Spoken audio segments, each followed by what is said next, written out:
지구 종말 시계라는 것을 들어보셨나요? 1945년 알버트 아인슈타인 박사가 미국에서 주도로 미국 핵과학자회가 지구 종말 시계라는 것을 세상에 처음 발표했어요. 여러 전쟁과 기후 환경으로 말미암아 지구가 종말을 향해 나가고 있는 지구 종말 시계는 12시 자정이 지구 종말이다라고 발표하고, 처음에 1945년 자정 7분 전, 그러니까 11시 53분에 이 분침을 가리키는 지구 종말 시계를 발표했어요.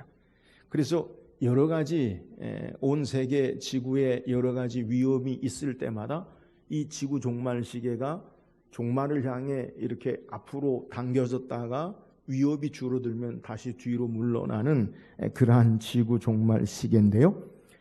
올해 2023년 지구 종말 시계는 종말에 가장 가깝게 12시를 종말로 보는 기점에 90초로 우리에게 가리키고 있어요.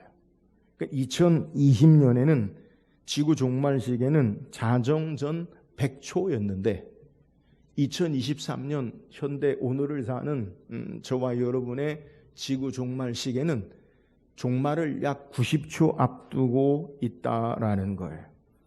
운명의 날 시계라고 불리는 이 시계는 온 지구가 여러 환경과 그리고 전쟁의 위협, 이러한 모습 가운데 종말을 우리에게 경고하면서 이 땅의 삶을 어떻게 살아야 하는지를 교훈하는 거예요. 우리는 종말에 관해서 예수님의 가르침을 마가복음 오늘 13장을 통해 계속해서 말씀을 묵상하고 있어요. 우리는 여기서 과연 종말이 우리와 상관이 있는 것일까? 세상 마지막 끝이 과연 올까라는 일반적인 의심을 가질 수 있어요. 성경이 말씀하는 종말이 뭡니까? 예수님이 다시 오시는 재림을 우리는 지구의 마지막, 세상의 끝이라고 우리는 생각을 해요. 그런데 예수님이 다시 오시겠다라고 약속하신 때가 언제입니까? 예수님이 십자가에 죽으시고 부활하셔서 하늘로 승천하실 때, 그러니까 지금으로부터 약 추후 33년, 그러니까 1700년, 1970년 그 전에 약속하신 주님이 아직도 오시지 않았기 때문에 과연 예수님이 다시 오신다라고 하는 그 시간, 그 예수님의 약속이 이루어질까라는 의구심을 가질 수 있다는 거예요. 그러나 기독교 2000년 역사 가운데 일어나지 않았던 이 사건이 어떻게 일어날 수 있을까라고 하는 우리의 생각을 성경의 말씀을 통해서 바르게 우리가 이해할 필요가 있어요. 그것이 무엇입니까? 우리가 지난주에 말씀을 제가 잠깐 언급했지만 하나님의 시간이라는 개념과 우리의 시간의 개념이 다름을 우리는 이해해야 돼요. 우리는 이 시간을 어떻게 우리의 인간적인 개념으로 정하고 우리가 시간을 이해하느냐? 지구의 자전과 그리고 태양을 위시하는 공전으로 말미암아. 그러니까 자전과 공전으로 말미암아 낮과 밤을 우리가 하루라는 24시간 시간으로 우리는 이해해요. 그러나 성경에서 하나님의 시간을 우리에게 어떻게 보여주고 계시느냐? 베드로후서 3장 8절에 보니까 사랑하는 자들아 주께는 하루가 1000년 같고 1000년이 하루 같다는 이 한 가지를 잊지 말라. 우리는요 하나님의 시간의 의미를 알아야 돼요.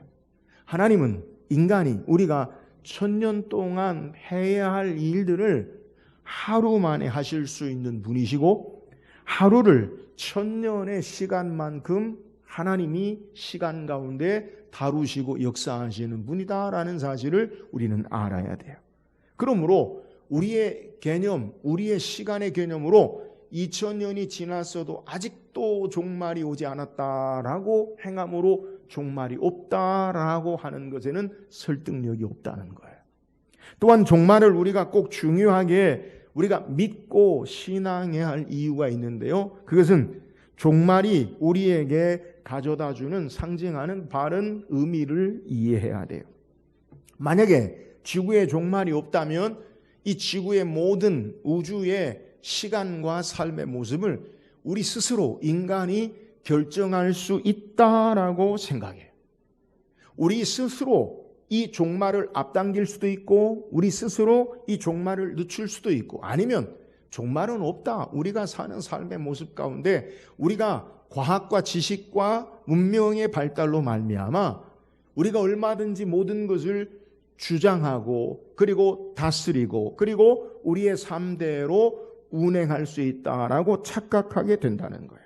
그러나 이것도 우리가 이해되지 아니하는 성경의 분명한 근거로 우리에게 설득력이 없는 것은 우리는요 자연이나 환경을 우리 마음대로 조정하거나 다스릴 수가 없어요.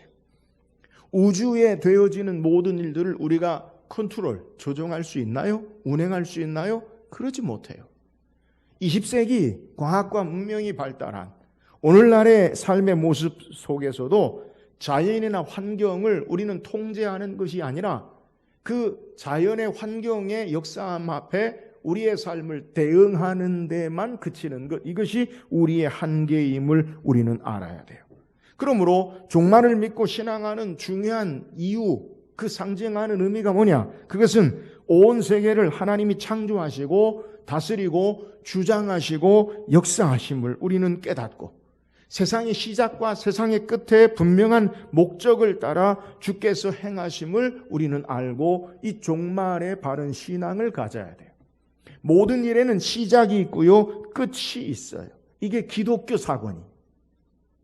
불교나 아니면 세상의 해결의 정반합, 돌고 도는 정이 있고 반이 있고 다시 합해지고 돌고 도는 그러한 역사관이 아니라 기독교 역사관은 시작과 끝이 있는, 창조와 끝이 있는 직선사관, 이것이 성경이 우리에게 말하는 역사관이에요. 하나님은 우리에게 세상의 모든 창조와 능력의 역사에 대해서 어떻게 말씀하시냐면 이사야서 41장 4절에 이 일을 누가 행하였느냐? 누가 이루었느냐? 누가 처음부터 만대를 불러내었느냐? 나 여호와라. 처음에도 나요. 나중에 있을 자에게도 내가 곧 그니라. 하나님이 창조하시고요. 모든 것들을 주장하시고 끝도 주께서 역사하신다는 거예요. 그래서 예수님은 하나님으로 인간의 몸을 이 땅에 입고 오셔서 계시록의 요한을 통해서 우리에게 뭐라고 주님이 우리에게 계시하시느냐? 계시록 22장 13절에 나는 알파와 오메가요 처음과 마지막이요 시작과 마침이라. 예수님은 알파와 오메가 처음과 나중 시작과 마침이다. 주님은 하나님은 분명히 이 세상의 시작과 그리고 창조와 그리고 하나님의 선한 구원의 역사 가운데 마지막 종말에 이르게 하시는 역사를 우리에게 분명하게 말씀하고 증거하는 거예요. 그러므로 종말은요 성경의 분명한 가르치심이에요. 주께서 우리에게 약속한 말씀이에요. 모든 피조세계를 다시 회복하시는 하나님의 구속의 역사로 모든 것들을 주장하시고 이루어 나가심을 성경은 우리에게 분명하게 증거하고 있는 것이요 우리가 믿어야 할 종말신앙, 분명한 신앙의 모습이 되어야 돼요. 종말의 신앙을 믿지 않으면 하나님이 우리의 삶의 역사의 주인이시고 지금도 살아계시고 모든 것을 다스리고 통치하시며 마침내 회복하시고 구원하시는 하나님의 역사를 부정하는 거예요. 그러므로 우리는 참된 종말의 신앙을 가져야 돼요. 주께서 다시 오시는 역사 가운데 마지막 이 시기를 우리는 종말의 시기라고 종말이라고 부르는 거예요. 오늘 이 종말을 사는 저와 여러분이 어떤 신앙의 삶으로 주께서 말씀하시는 종말을 이해하고 또 우리가 어떻게 신앙해야 하는지 오늘 말씀을 통해 묵상하고 종말을 사는 바른 신앙의 삶이 있기를 주의 이름으로 축원합니다. 오늘 함께 읽은 본문은 예수님께서 이제 마가복음 13장 우리에게 계속 말씀을 묵상한 구체적인 종말의 모습을 우리에게 말씀하고 계세요. 우리가 살펴본 5절의 종말에 대해서 제자들의 구체적인 질문에 대해서 예수님께서 이 종말에 대해서 말씀하실 때 7절에 보니까 난리와 난리의 소문을 들을 때 두려워하지 말라. 이런 일이 있어야 하되 아직 끝은 아니니라. 저는 종말의 첫 번째 단계를 뭐라고 소개하냐면 재난의 시작 단계. 재난이 어떻게 되어지느냐? 7절에 난리와 난리의 소문을 들을 때. 재난의 시작 단계는 우리에게 이것을 들을 때에 두려워하지 말라라고 종말의 첫 번째 단계가 재난을 듣는 단계임을 우리에게 소개해요. 난리와 난리를요 우리가 듣는다는 거예요. 이제 종말의 두 번째 모습이 뭐냐? 환난의 날이 되는 것으로 그것을 보게 됨을 성경이 우리에게 소개해요.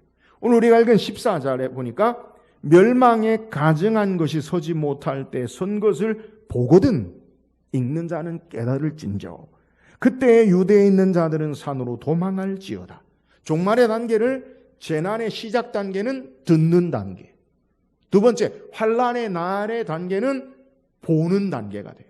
근데 이것을 읽는 자는 깨달을진저라고 하면서 무엇을 보느냐? 우리가 지금 세상의 마지막이다라는 것을 우리가 무엇을 봄으로 지금 환난의 날인 것을 깨닫느냐? 무엇을 본다라고 우리에게 이야기하고 계시느냐? 그것은 예수님께서 멸망에 가증한 것이 서지 못할 곳에 선 것을 보거든이라고 우리에게 소개하는 거예요.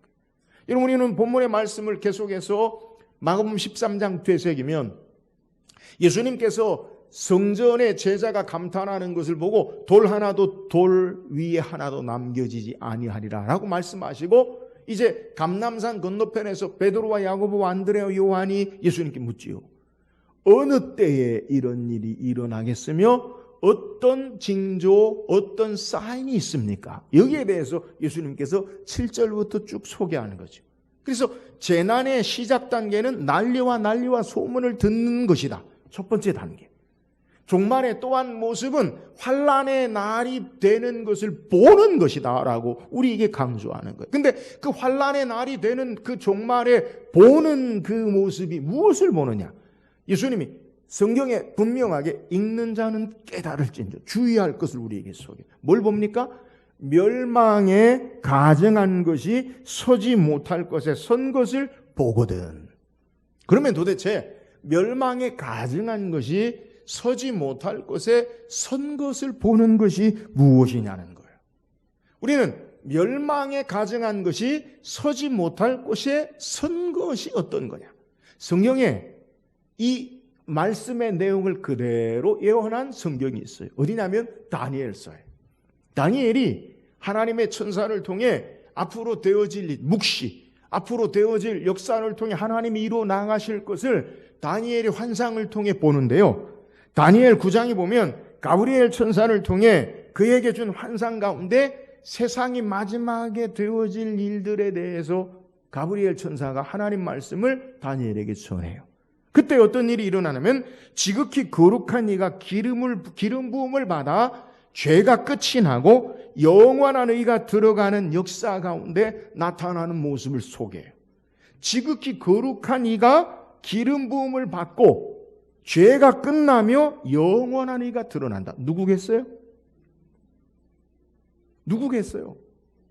예수 그리스도. 그죠? 예수 그리스도. 그러니까 장차 지극히 거룩한 이가 기름 부음을 받아 하나님이 이 땅에 기름 부음을 받아 왕으로 이 땅에 오셔서 죄가 끝이 나요. 우리의 죄를 십자가에서 끝내요. 그리고 하나님의 영원한 의가 드러난다는 거예요. 그리고 그때 어떤 일이 벌어지냐?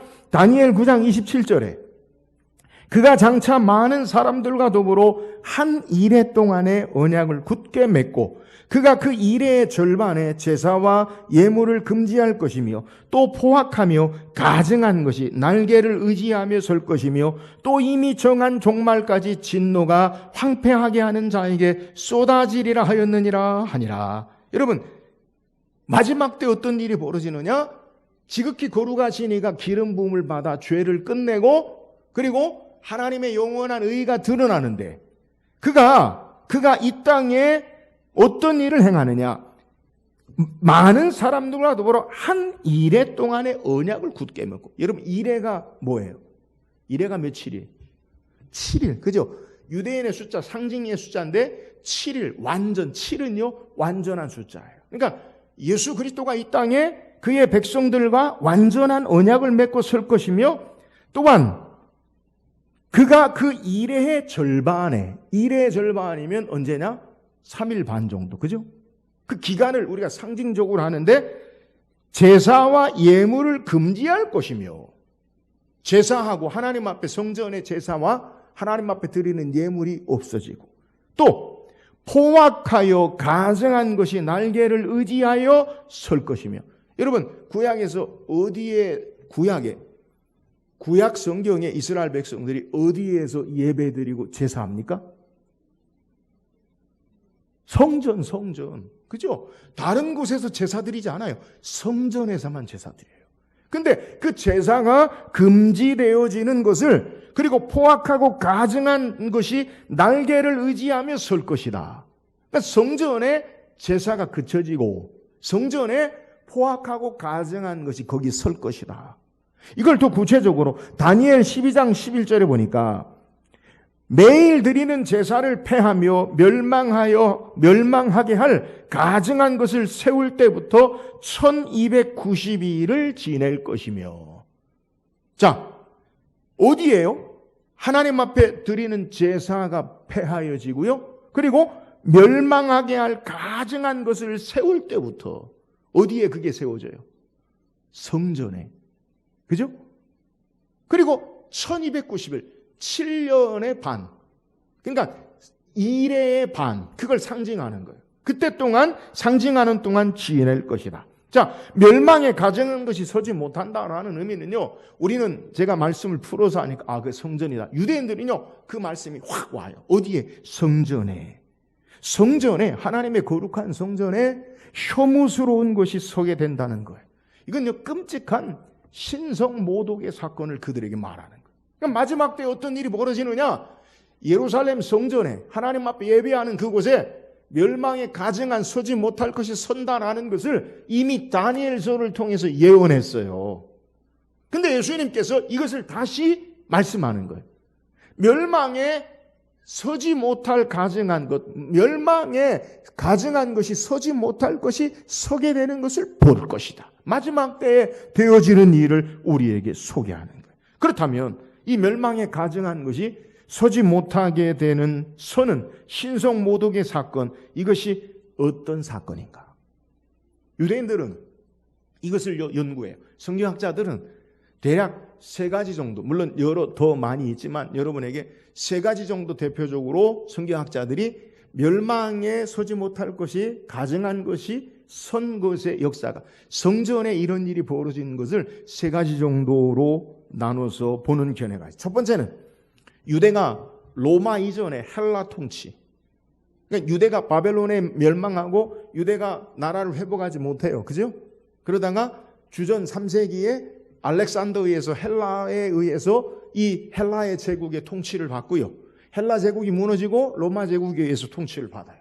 자, 그때 유대가 헬라 통치 기간인 셀레우쿠스 왕조 통치자 안티오코스 4세 에피파네스가 기원전 168년에 번제단 위에 제우스에게 바쳐진 신전을 세우고 성전을 더럽히고, 그리고 돼지로 제우스에게 성전에서 제물을 드리고, 유대 제사의 관습을 행하는 자들을 사형에 처하는 행동을 했을 때 이스라엘 백성, 유대인들은 이것이 바로 멸망에 가증한 것이 서지 못할 것의 선사건이다, 그렇게 이해했어요.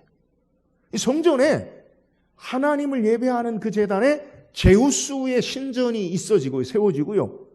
유대인들은 돼지를요, 부정한 동물로 먹지도 않고 보지도 않는데 돼지를 제물로 드려요. 그러니까 이게 바로 다니엘이, 하나님이 예언한 그 말씀, 멸망에 가증한 것이 선 사건이다, 그렇게 예언의 성취로 봐요. 근데 그것이 설득력이 없는 것은 지금 예수님께서 주 33년, 그러니까 이미 예수님 그 이전의 사건의 일을, 그것을 언급한다면 그것은 이루어진 사건이 아니라는 거죠. 그죠? 예수님이 그러면 멸망의 가정에 서지 못할 것을 말할 필요가 없죠. 이미 되어진 거니까. 그러면 이 사건은 아니에요. 두 번째, 주 39년에서 40년 예수님이 죽으시고요. 로마의 황제 칼리큘라가 예루살렘 성전에 자신의 형상을 세우려는 시도를 했어요.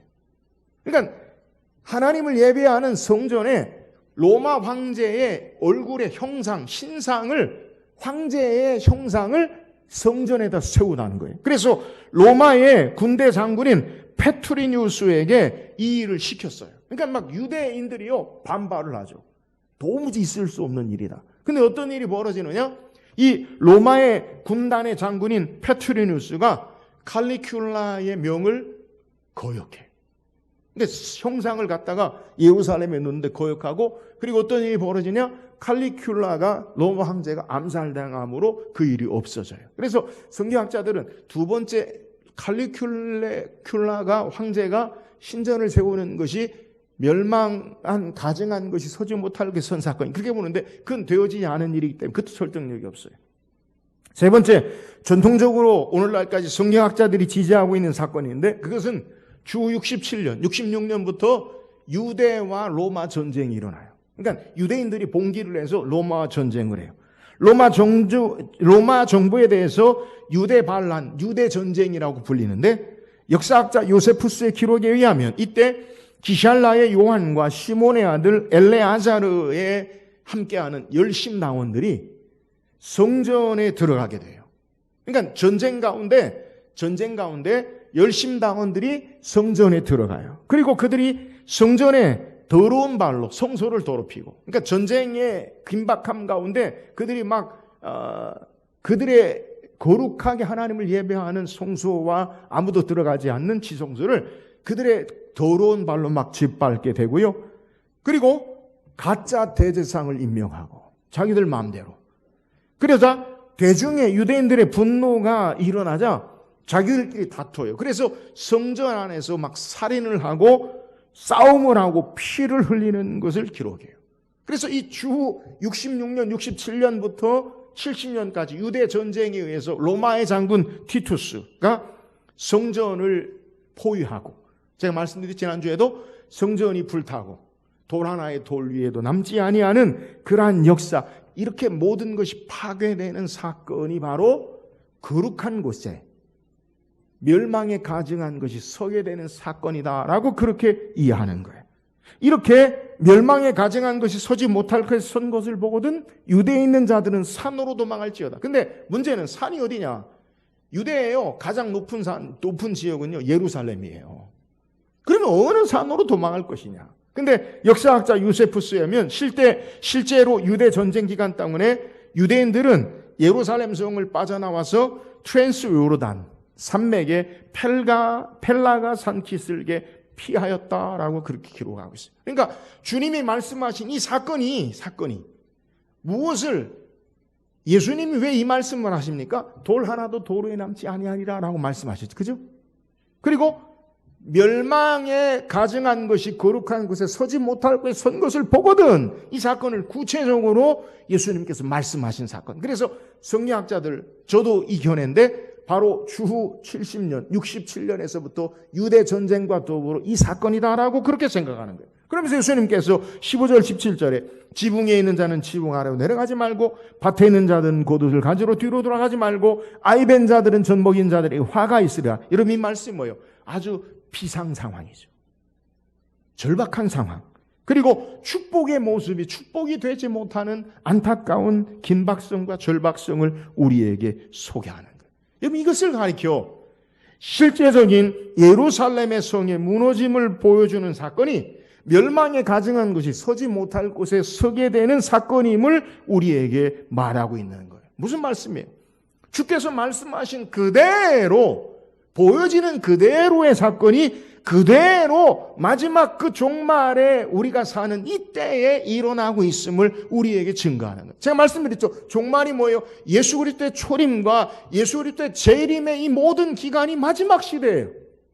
마지막 시대에 엄청난 일이 벌어져요. 여러분 성전에 성소에서 드리는 제사가 완전히 끝나요. 이스라엘에 하나님을 예배하는 자들이 솔로몬의 성전부터 시작해서 하나님 앞에 성전에서 제사하고 예배하는 성전 시대가 끝나는 거예요. 이건 역사적으로 매우 중요한 의미예요. 지금도요, 예루살렘에 성전이 없어요. 지금도 알지만 지금 오늘날도 이단들 가운데는 이 사건을 그렇게 봐요. 지금 예루살렘에 뭐가 있냐? 모스크 사원 도읍이 있어요. 아브라함이 승천했다. 그러한 아브라함이 승천한, 모하멧이 승천한 아브라함을 번제로 이삭을 드렸던 그 제단에 마호메트가 승천한 장소에 모스크 사원이 있고요. 거기에 황제 도움이 있어요. 그것이 바로 성전이에요. 그러니까 오늘날 그것을 또 그렇게 해석해요. 멸망에 서지 못할 가정한 것이 선 것이 지금 그런 모습이다. 성전의 지금. 여러분, 성전의 제사가 끝나는 것. 여러분, 중요한 건 무슨 말씀이냐? 예수님께서 제자들이 질문한 어느 때 이런 일이 벌어지며 어떤 징조가 있겠습니까? 라고 말할 때 예수님은 분명하게 멸망에 가증한 것이 서지 못할 것을 보거든 깨달을진저. 그 내용을요, 연관해서 세상의 마지막의 사건임을 분명하게 말씀하는 거예요. 예수님께서 종말의 징조를 무엇인지 보여주기를 듣기를 원하는 제자들에게 종말의 징조에 대해서 가시적으로 너희가 이렇게 되어진 것을 보거든이라고 주님은 분명하게 말씀하셨어요. 그러면서 예수님께서 말씀하시는 내용이 어떤 거냐? 23절에 너희는 삼가나 내가 모든 일을 너희에게 미리 말하였느니라. 주께서 되어지는 일들을 말씀하시는 내용을 우리에게 소개하고 있는 내용이에요. 그러므로 우리는 종말의 삶의 모습 가운데 우리가 어떤 신앙의 삶을 살아야 되느냐? 주께서 말씀하신 말씀을, 하나님의 말씀인 성경을 통해 하나님 말씀이 그대로 성취됨을 알고 그 말씀을 순종하며 신앙하며 나가는 자들이 되어져야 함을 우리에게 교훈하는 거예요. 사랑하는 여러분, 오늘 종말의 시대에 우리가 더욱 분명하게 확실하게 우리가 흔들리지 않고 우리의 삶을 붙잡고 나아가야 할 것이 무엇이냐? 주님의 약속의 말씀임을 믿으시기를 주의 이름으로 축원합니다. 그러니까 우리는 어떤 것에 되어지는 것을 보거든 읽는 자는 깨달을진저. 뭘 깨달아요? 주의 말씀대로 되어지는 역사가 바로 종말의 시간의 모습이다라는 사실을 우리에게 분명하게 말씀하고 있는 거예요. 또한 주께서 약속하신 말씀이 반드시 이루어져요. 뭐요? 내가 너희가 구름을 타고 온 그대로 다시 오리라.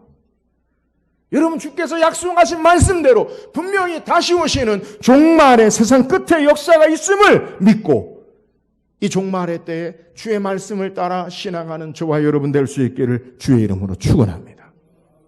그러나 이러한 종말의 모습 가운데서도 20절에 주님이 우리에게 말씀합니다. 20절 읽어보세요. 시작. 만일 주께서 그 날들을 감하지 아니하셨더라면 모든 육체가 구원을 얻지 못할 것이거늘 자기가 택하신 자들을 위하여 그 날들을 감하셨느니라. 자, 주 70년 디토스에 의해서 성전이 완전히 무너져요. 돌 하나도 돌 위에 남지 아니하고 모든 것이 불타고 파괴되고 성전 제사가 끊어지고, 제가 말씀드렸죠? 남아있는 거 통곡의벽 하나밖에 없다고. 지금도, 오늘도. 그런데 이러한 엄청난 사건 가운데 주께서 택하신 자들을 위하여 그 날들을 감하셨느니라 라고 말씀하고 있어요. 여러분, 엄청난 충격적인 성전이 완전히 무너지고 세상의 마지막 끝나는 그러한 사건 가운데서도 하나님은 고난을 당하는 그의 자녀들, 택한 백성들, 그리스도인을 위해서 고난의 시간들을 감하셨음을 우리에게 소개하고 있다는 거예요. 우리는 종종 역사적인 여러 가지 어려운 일들이나 우리가 이해되지 못하는 사건들을 만날 때 우리 하나님 앞에 이렇게 질문하죠. 하나님이 살아계시다면 어떻게 이런 일이 일어날 수 있습니까? 그 질문의 반대는 하나님이 살아계셨기 때문에 그 정도예요. 여러분 이해하시겠어요? 하나님이 역사하시기에 더 큰 비극과 더 큰 우리의 삶의 환란이 줄어들고 있음을 우리는 알아야 된다는 거예요. 분명한 진리는 여러분, 주님이 말씀 가운데 이러한 고난 가운데 우리가 다 이해하지 못해요. 하나님의 역사하심을 여러분 우리는요 다 알지 못해요. 하나님의 역사를 우리가 다 안다면 더 이상 하나님은 하나님이 아니시죠. 우리의 이해, 우리의 지식, 우리의 지혜 가운데 그 안에, 그 바운더리 안에 하나님이 일하신다면 하나님은 하나님이 아니시죠. 하나님은요, 초월하신 하나님이에요. 우리의 생각과 지혜와 우리의 능력과 모든 것을 뛰어넘으시고 하나님이 역사하죠. 그러므로 하나님의 역사를요, 우리는 다 몰라요.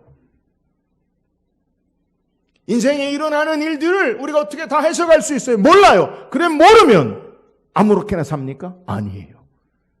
주어진 하나님의 말씀, 계시를 통해 하나님의 역사하심을 우리는 바라보고 신앙해야 돼요. 중요한 것은 환난 날에도 우리 주님은 그의 택한 백성을 지키시고 보호하신다는 거예요. 사랑하는 여러분, 우리 주님은 평안할 때만 우리를 지키시는 분이 아니라 환난과 역경과 고난의 날에도 그 날들을 우리에게 이해하지 못하지만 감하시고 주장하시고 지키시고 보호하심을 믿으시기를 주의 이름으로 축원합니다. 여러분, 여기에 위로가 있어요. 환난 중에도 지키시고 고난 가운데도 보호하세요. 이런 마지막 종말의 때, 환난의 날에 크고 두려운 일들의 삶이 우리에게 일어난다 할지라도 우리가 분명히 우리가 기억해야 할 것은 주께서 우리를 지키시고 보호하시고 그 날들을 감하시고 우리의 삶 가운데 역사하심을 믿으시기를 주의 이름으로 축원합니다. 우리의 삶에 종말의 때 담대함으로 살 수 있는 이유가 바로 여기 있어요.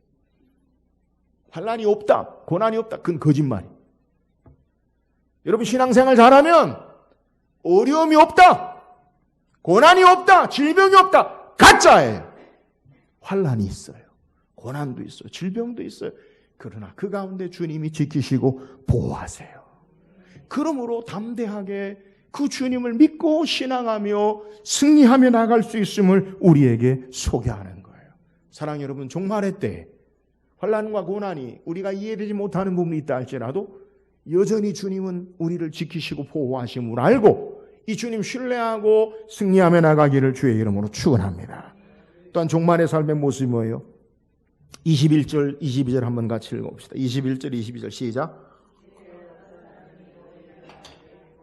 그리스도가 여기 있다, 보라 저기 있다 하여도 믿지 말라. 거짓 그리스도들과 거짓 선지자들이 일어나서 이적과 기사를 행하여 할 수만 있으면 택하신 자들을 미혹하려 함이라. 이 듣는 것과 그리고 보는 것이 중첩돼요. 재난과 난리와 난리, 환난과 또 거짓 그리스도, 거짓 선지자들이 일어나는 것과 마찬가지. 여러분, 마지막 때에 보여지는 특징의 모습이 뭐냐? 기적과 이적을 통해 사람들의 마음을 빼앗는다는 거예요. 우리가 주의해야 할 것이 뭐냐? 여러분, 기적과 이적이 일어난다고 거기에 진리가 있다라고 하는 것은 착각이에요. 기억하세요. 아무리 놀라운 일들이 일어나도 그 놀라운 일이 진리라는 등식은 성립하지 않는다라는 것을 우리가 깨달아야 된다는 거예요. 여러분, 이게 바로 거짓 선지자들, 거짓 그리스도가 나타나서 행하는 종말의 삶의 모습 특징이라는 거예요. 그런데 이것이 마지막이 아니에요. 종말의 단계가 또 한 번 나가는데 마지막의 시간은 24절에 그때에 그 환난 후 해가 어두워지며 달이 빛을 내지 아니하며 별들이 하늘에서 떨어지며 하늘에 있는 권능들이 흔들리리라. 여러분, 앞에서 저는 재난의 시작의 단계, 듣는 단계다. 환난의 날의 단계, 보는 단계다. 근데 이 재난의 시작과 듣는 단계와 환난의 날에 우리가 보는 단계에는 어느 정도 우리가 움직일 수 있는 그러한 모습이 있었어요. 그죠? 재난의 때에, 환난의 때에 산으로 도망하라. 우리가 그것을 깨달아라. 근데 마지막 결정적인 마지막 엔딩, 종말의 때는 어떤 일이 벌어지느냐? 우리가 선택할 수 있는 것이 아무것도 없어요. 오늘 본문의 내용이 뭐예요? 환난 후 해가 어두워지고 달이 빛을 내지 아니하고 별들이 하늘에서 떨어지며. 여러분, 우주적인 사건이 본문에 그날의 그때에 대해서는 명확하게 말하지 않아요. 불확실해. 그죠? 그날과 그때가 몇 년이다, 언제다 정확하게 말하지 않아요. 그러나 명확하지 않은 불확실성을 분명하게 우리에게 말씀하시면서 환난의 날과 마지막 종말의 우주적인 사건의 간극, 시간의 개념이 얼마나 있을지는 우리에게 말하지 않아요. 그러나 분명한 것은 그 마지막은 우주적인 혼돈이 있을 것을 우리에게 소개해요. 여러분 예수님이 재림하실 때 어떻게 오십니까? 오늘 본문 우리에게 소개할 때 26절 그때 인자가 구름을 타고 큰 권능과 영광으로 오는 것을 사람들이 보리라. 그러니까 누구나 보게 되어지는 공개적인 사건, 역사적인 사건, 가시적인 사건, 육체적인 사건으로 영광 가운데 갑작스럽게 임하시는 모습, 이것이 종말이라는 거예요. 예수 그리스도가 다시 오실 때에는 공개적으로 우주적으로 영광 가운데 우리 모든 사람이 보는 가운데 우주적인 사건으로 이 땅에 오신다는 거예요. 그러므로 여러분 주님이 이 땅에 오셨다, 다 거짓말이. 제가 앞서서 종말에 우리는 어떤 삶을 살아야 되느냐? 하나님의 말씀, 주님의 말씀을 붙잡고 신앙해야 된다는 거예요. 지금 재림 예수, 재림주가 많아요. 언제 오겠다라고 말하는 사람이 있어요. 여러분 다 가짜예요. 왜요? 말씀이 그렇게 우리에게 말하지 않잖아요. 주님이 우리에게 그렇게 말씀하지 않잖아요. 그런데 마지막에 분명한 주님의 재림은 어떤 사건이냐? 역사적인, 우주적인, 가시적인 모든 사람이 보는 가운데 주님이 오셔요. 예수님의 첫 번째 이 땅에 오심은 말구육간에 유대인의 왕으로 적은 소수에게, 목자에게, 그리고 요셉의 가족에게 알려진 사건이지만 주님이 다시 오시는 사건은 구름을 타고 영광 가운데 온 백성이, 모든 사람들이, 온 세계의 지구적인 우주적인 사건으로 모든 사람이 보게 공개적으로 확실하게 오심을 우리에게 소개하는 거예요. 왜 그렇습니까? 이 우주적인 하늘과 별과 달과 해가 떨어지며 우주적인 혼돈 가운데, 창조의 역사 가운데, 혼돈과 우주 가운데 말씀으로 세상을 만들듯이 예수님이 말씀으로 이 땅에 오신 그 주님이 새 창조의 역사로 행하시기 때문에, 그 계시록에는요 우리의 삶의 모습을 새 하늘과 새 땅, 하늘로부터 새 예루살렘 장막이 이 땅에 임하고요, 땅의 것은 풀어지고 흙처럼 풀어지고 새 하늘과 새 땅, 새 창조의 역사를 우리에게 소개하는 거예요. 여러분 주님이 다시 오시면요 새 창조의 역사가 일어나는 거예요. 그래서 예수님은 이 땅에 행하실 때 자연에 나타나는 기적들을 행하시잖아요. 여러분 자연을 주님은 다스리세요. 풍랑이는 바다 위를 걸어오시고 풍랑이는 바다를 잔잔하라 명하시고, 떡 5개 물고기 2마리를 가지고 5,000명을 먹이시고 물고기를 통해서, 떡을 통해서 많은 사람을 먹이시고 역사하시는 귀한 역사를 행해요. 여러분 바다 위를 어떻게 걸어갑니까? 왜 못 걸어갑니까? 바다 위 우리는 왜 못 걸어가요? 빠지니까. 왜 빠져요? 바다 위 왜 빠져요? 할렐루야. 이 장로님이 신앙이 좋아서 그렇게 얘기하는 거예요. 여러분 달에 가면 우리가 밑으로 빠져요, 날아다녀요? 왜요? 중력. 그러면 바다 위에 우리가 왜 빠져요? 중력. 여러분 주님은요 새 창조의 역사로 모든 창조의 자연의 역사와 질서를 뛰어넘으시는 분이기 때문에 그래서 안 빠져요. 여러분 우리 학교 다닐 때 배웠죠. 생물, 물리, 질량 보존의 법칙. 모든 것은 질량이 그것이 그대로 있는다는 거예요. 그죠? 음식을 우리가 먹으면 소화돼서 나와도 그 질량이 그대로 있다는 거예요. 그죠? 근데 보리떡 5개 물고기 2마리를 가지고 어떻게 5,000명이 먹어요? 질량 보존의 법칙, 자연의 법칙을 뛰어넘는 거예요. 주님은요 새하늘과 새 땅을 창조하시고 역사하시는 것, 이것이 바로 종말의 사건이. 이어서 27절에 그때 그가 천사들을 보내어 자기가 택하신 자들을 땅끝으로부터 하늘 끝까지 사방에 모으리라. 여러분 택하신 백성을 다 모으시고 그와 함께 새하늘과 새 땅, 새 창조의 역사 가운데 행하시는 모습을 우리에게 소개하는 것. 그러므로 주의 택한 백성들, 주님을 사모하고 신앙한 자는 종말이 두려움의 심판의 모습이 아니라 소망과 기대의 삶의 모습으로 변하는 거예요. 여러분 우리는 종말을 두려워하지 아니하고 기대하고 소망 가운데 사는 자가 되는 거예요. 모두가 두려워하는 세상의 마지막 끝이 우리는 주 예수여 아멘 어서 오시옵소서 마라나타라고 주님을 기다리는 자가 되어지는 것을 우리에게 소개하는 거예요. 사랑하는 놀라운 사건, 주님이 이 땅에 오셔서 죽음을 소망의 삶으로 바꾸어 놓으셨어요. 세상의 마지막을 인간의 끝의 절망이 아닌 새 생명의 새 창조의 소망으로 바꾸어 놓으셨어요. 그럼 우리는요 종말을 두려워 떠는 자가 아니라 소망하며 기대하고 사는 자가 되어져. 할렐루야. 이게 바로 종말을 사는 자들이. 우리는 막연하게 두려움과 떨림으로 회피하거나 그리고 두려워하고 절망하는 자들이 아니라 주께서 행하실 이루실 것을 바라보고 소망 가운데 기대하며 주의 역사하심을 사모하는 자들이 바로 종말을 사는 참된 믿음의 신앙의 삶의 모습이라는 거예요. 사랑하는 여러분, 오늘 종말의 사건은 성경이 우리에게 약속한 사건이에요. 우주적인 사건이요, 공개적인 사건이요, 영광스럽게 임하는 사건이요. 언제 오느냐, 여기에 시기의 문제가 아니라 우리는 어떻게 사느냐라는 것을 주의 말씀을 따라 신앙해야 돼요. 여러분, 우리는 어떻게 신앙해야 합니까? 주의 말씀에 더욱 소망을 들고 신앙의 함을 믿으시기를 주의 이름으로 축원합니다. 주의 택한 백성들을 주께서 환난과 고난 때에도 보호하심을 믿고 신앙할 수 있기를 주의 이름으로 축원합니다. 마지막 종말은 두려움이 아니라 더욱 소망의 확신과 주님을 사모하며 기다리는 그러한 소망의 시간임을 우리에게 소개하고 주의 택한 백성들을 모으시고 영광스러운 새하늘과 새 땅의 새 창조의 역사 가운데 우리를 인도하시는 것을 바라보고 이 소망 가운데 거룩함으로 확신 가운데 이 종말의 때를 사는 저와 여러분 되기를 주의 이름으로 축원합니다.